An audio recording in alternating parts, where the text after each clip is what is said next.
Hi, I can see you're all wrapped up in bed.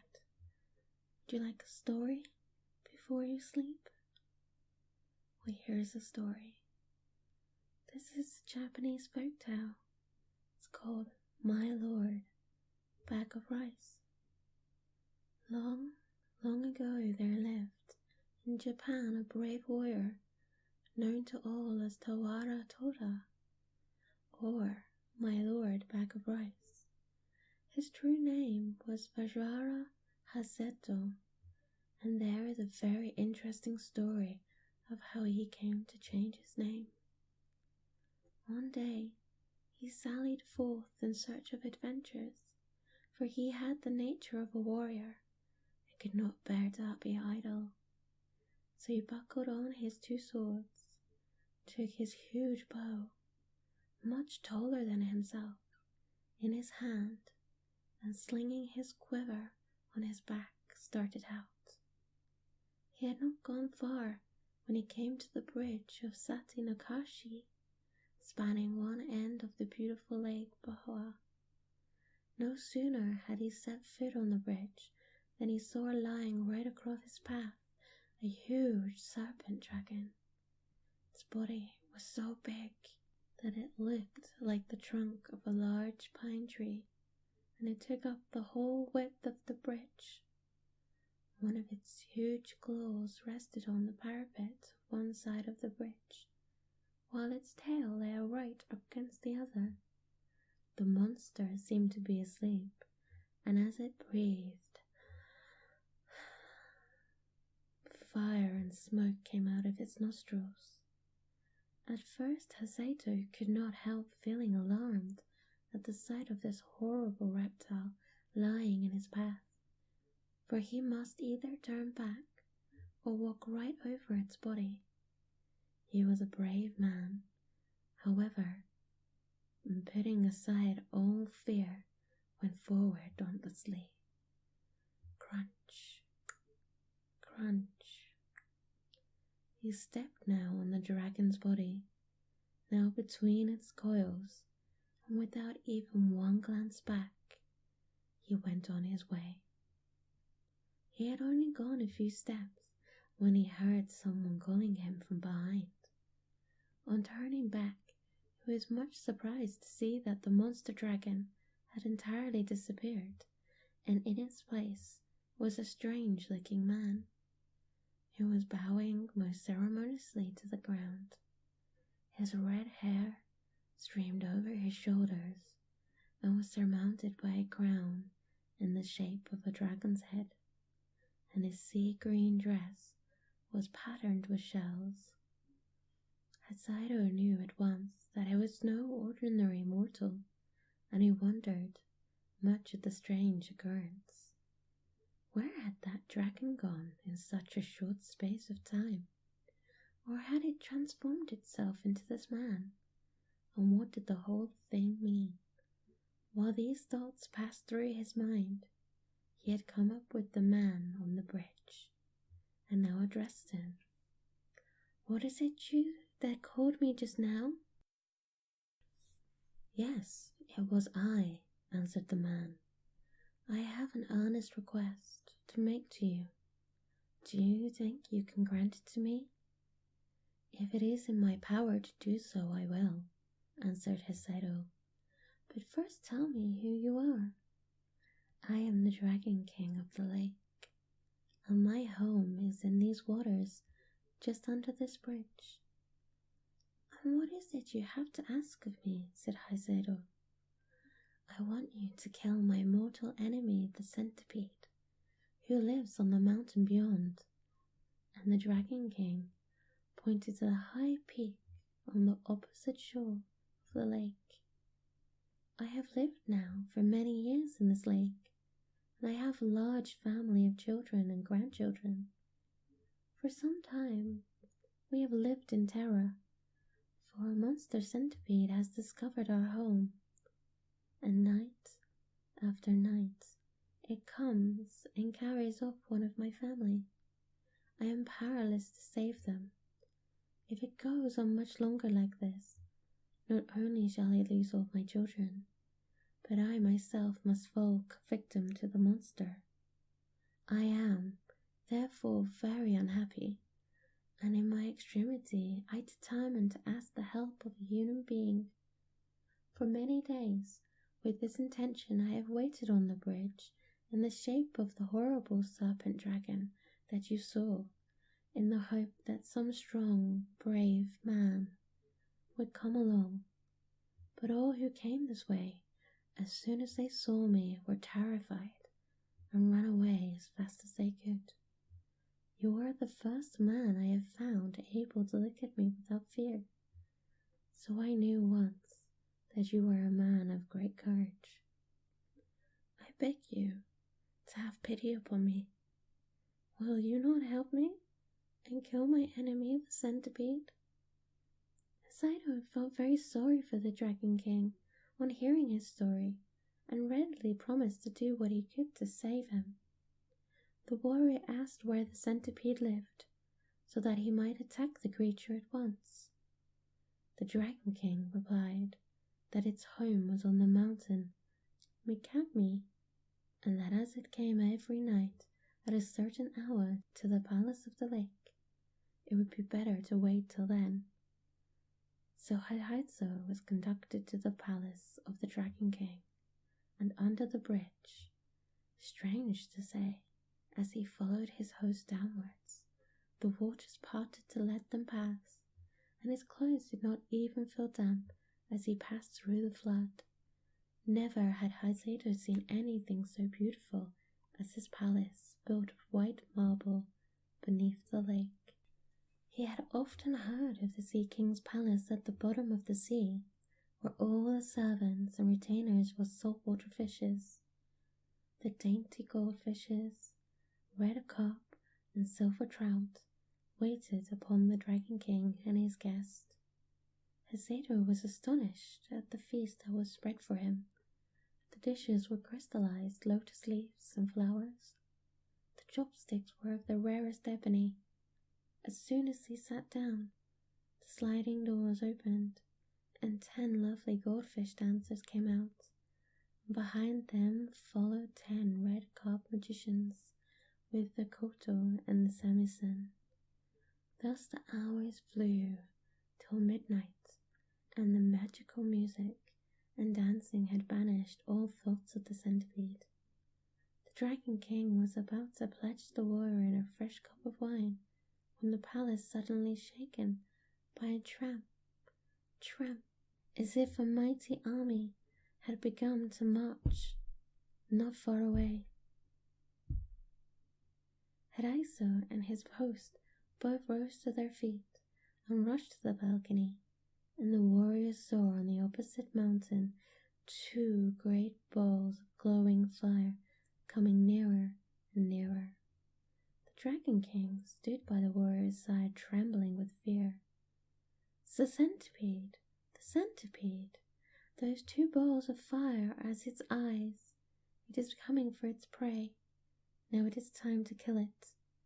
Haizado looked where his host pointed, and in the dim light of the starlit evening, behind the 2 balls of fire he saw the long body of an enormous centipede winding around the mountains, and the light in its 100 feet glowed like so many distant lanterns moving slowly towards the shore. Haizado showed not the least sign of fear. He tried to calm the Dragon King. Don't be afraid. I shall surely kill the centipede. Just bring me my bow and arrows. The Dragon King did as he was bid, and then the warrior noticed that he only had 3 arrows left in his quiver.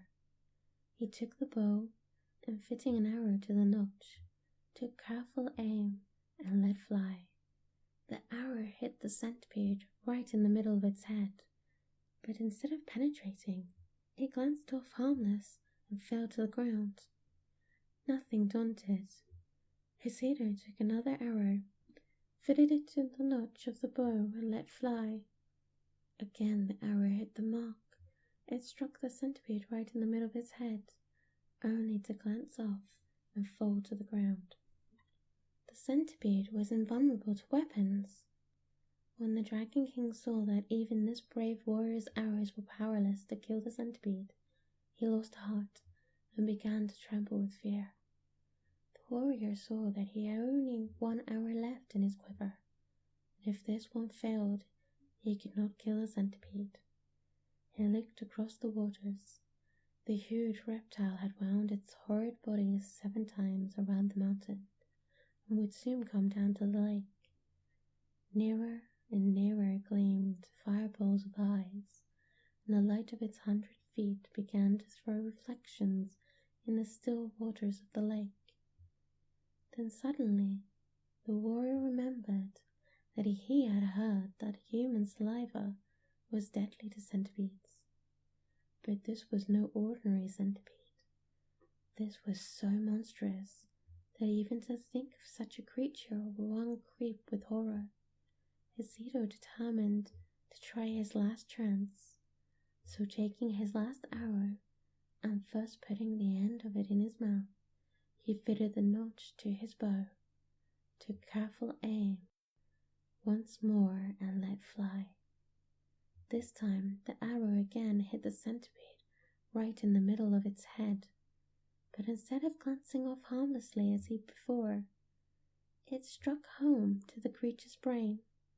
Then with a convulsive shudder, the serpentine body stopped moving, and the fiery light of its great eyes and 100 feet darkened to a dull glare like the sunset of a stormy day, and then went out in blackness. A great darkness now overspread the heavens. The thunder rolled, and the lightning flashed, and the wind roared in fury, and it seemed as if the world were coming to an end. The Dragon King and his children and retainers all crouched in different parts of the palace, frightened to death, for the building was shaking to its foundation. At last the dreadful night was over. Day dawned, beautiful and clear. The centipede was gone from the mountain. Then Hazo called to the Dragon King to come out with him on the balcony, and for the centipede was dead, and he had nothing more to fear. Then all the inhabitants of the palace came out with joy, and Hezito pointed to the lake. There lay the body of the dead centipede, floating on the water, which dyed red with its blood. The gratitude of the Dragon King knew no bounds. The whole family came and bowed down before the warrior, calling him their preserver and their bravest warrior in all Japan. Another feast was prepared, more scrumptious than the last, all kinds of fish prepared in every imaginable way, raw, stewed, boiled, and roasted, served on coral trays and crystal dishes, were put before him, and the wine was the best that Hezito had ever tasted in his life. To add to the beauty of everything, the sun shone brightly, the lake glittered like a liquid diamond, and the palace was 1,000 times more beautiful by day than by night. His host tried to persuade the warrior to stay a few days, but Hezito insisted on going home, saying that he had now finished what he had come to do, and must return. The Dragon King and his family were all very sorry to have him leave so soon, but since he would go, they begged him to accept a few small presents, in token of their gratitude to him for delivering them forever from their horrible enemy, the centipede. As the warrior stood in the porch taking leave, a train of fish were suddenly transformed into a retinue of men, all wearing ceremonial robes and dragon's crowns on their heads to show that they were servant of the great Dragon King. The presents that they carried were as follows. First, a large bronze bell. Second, a bag of rice. Third, a roll of silk. Fourth, a cooking pot. Fifth, a bell. Hezito did not want to accept all these presents, but as the Dragon King insisted, he could not well refuse. The Dragon King himself accompanied the warrior as far as the bridge, and then took leave of him with many bows and good wishes. leaving the procession of servants to accompany Hezedo to his house with the presents. The warrior's household and the servants had been very much concerned when they found that he did not return the night before, but they finally concluded that he had been kept by the violent storm and had taken shelter somewhere.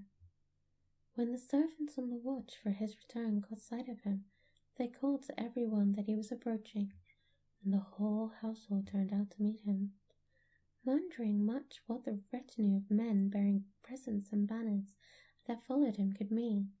As soon as the Dragon King's retainers had put down the presents, they vanished, and Hezedo had told all that had happened to him. The presents which he had received from the grateful Dragon King were found to be of magic power.